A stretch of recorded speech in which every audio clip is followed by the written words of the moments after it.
गठबंधन में। लालू जी रखिएगा पार्टी के साथ में।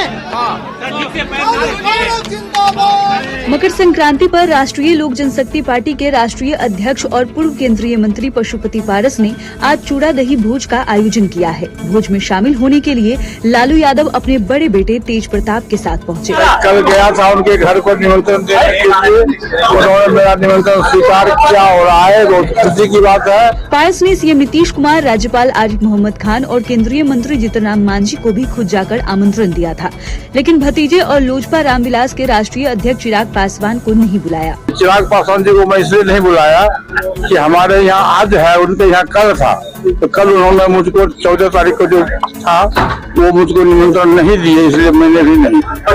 वहीं दूसरी तरफ मुख्यमंत्री नीतीश कुमार बुधवार की सुबह विधायक चेतन आनंद के आवास दही चूड़ा भोज में शामिल होने पहुंचे। इस दौरान आनंद मोहन और लवली आनंद ने सीएम का स्वागत किया। समस्तीपुर में घर के पास खेल रही 10 साल की रेशमा कुमारी को आवारा कुत्तों ने नोच कर मार डाला। मामला विभूतिपुर प्रखंड के भरपूरा पटपारा गांव का है, जहां मंगलवार को अचानक कुत्तों का झुंड आ गया। बच्ची चिल्लाई भी, लेकिन ग्रामीणों के पहुंचने में देर हो गई। स्थानीय लोगों का कहना है कि ये पहली घटना नहीं है, इससे पहले भी कई बार कुत्तों ने लोगों और अन्य जानवरों पर अटैक किया है, लेकिन प्रशासन ने कोई कार्रवाई नहीं की। साहू जी का जो बच्चा है, सुशील जी का लड़का, उसको तो इतना लहूलुहान कर दिया था कि वो मरते मरते बचा। इसकी सदर अस्पताल में एवं अलग से समस्तीपुर में इलाज किया गया। उसका अगर हाल देखते उस समय तो आपको भी लगता कि जो यहाँ पर ना दरिंदा कुत्ता हो चुका है। इधर मृतका के परिजनों ने मंगलवार को ही बच्ची का दाह संस्कार कर दिया। फिलहाल बच्ची की मौत से पूरे गाँव में मातम पसरा हुआ है। उत्तर भारत से आ रही बर्फीली हवा ने बिहार में एक बार फिर ठंड बढ़ा दी है। पिछले 4 घंटे में पटना का तापमान 6.1 डिग्री सेल्सियस तक कम हो गया है। मंगलवार से ही राजधानी में शीतलहर जैसे हालात बने हुए हैं। मौसम विभाग ने आज 17 जिलों में कोहरे का अलर्ट जारी किया है। 3 दिनों के बाद पश्चिमी विक्षोभ के कारण न्यूनतम तापमान में गिरावट हो सकती है। मौसम में बदलाव की वजह से राज्य में अगले 3 दिनों में कड़ाके की ठंड पड़ने की संभावना है। 18 जनवरी को तापमान में उतार चढ़ाव रहेगा। वहीं अगले 5 दिनों तक 10 जिलों में कोहरे का येलो अलर्ट जारी किया गया है, जिसमें बेतिया, मोतिहारी, सिवान, सारण, गोपालगंज, बक्सर, रोहतास, भोजपुर, भभुआ और औरंगाबाद शामिल है।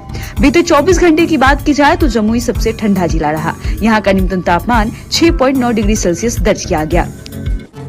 जनसुराज के संस्थापक प्रशांत किशोर पिछले 13 दिनों से आमरण अनशन पर बैठे हैं। गुरुवार को 14वें दिन दोपहर 2 बजे वो अपना अनशन एलसीटी घाट स्थित जनसुराज आश्रम में तोड़ेंगे। बिहार के श्रम मंत्री संतोष सिंह को धमकी देने के मामले में पुलिस ने कार्रवाई कर यूपी के आजमगढ़ से आरोपी संजय यादव को गिरफ्तार कर लिया है। गैंगस्टर लॉरेंस बिश्नोई के नाम पर मंगलवार को मंत्री संतोष सिंह को धमकी मिली थी। 30 लाख की डिमांड की गई थी। समस्तीपुर के एल्युमिनियम फैक्ट्री में अचानक बॉयलर के फटने से 2 मजदूरों की मौत हो गई, जबकि 3 अन्य मजदूर गंभीर रूप से घायल हो गए। अस्पताल में घायलों के पहुंचने के बाद अफरा तफरी मच गई। पूर्णिया में 9वीं क्लास की एक छात्रा ने पंखे से लटककर आत्महत्या कर ली। परिजनों के मुताबिक 14 साल की स्वीटी कुमारी कुंभ मेले में जाने की जिद कर रही थी, लेकिन परिवार वाले उसे नहीं ले गए, जिसके बाद उसने कमरे में जाकर अपनी जान दे दी। बिहार शरीफ में एक ही स्कूल के 3 छात्र 13 जनवरी से लापता हैं।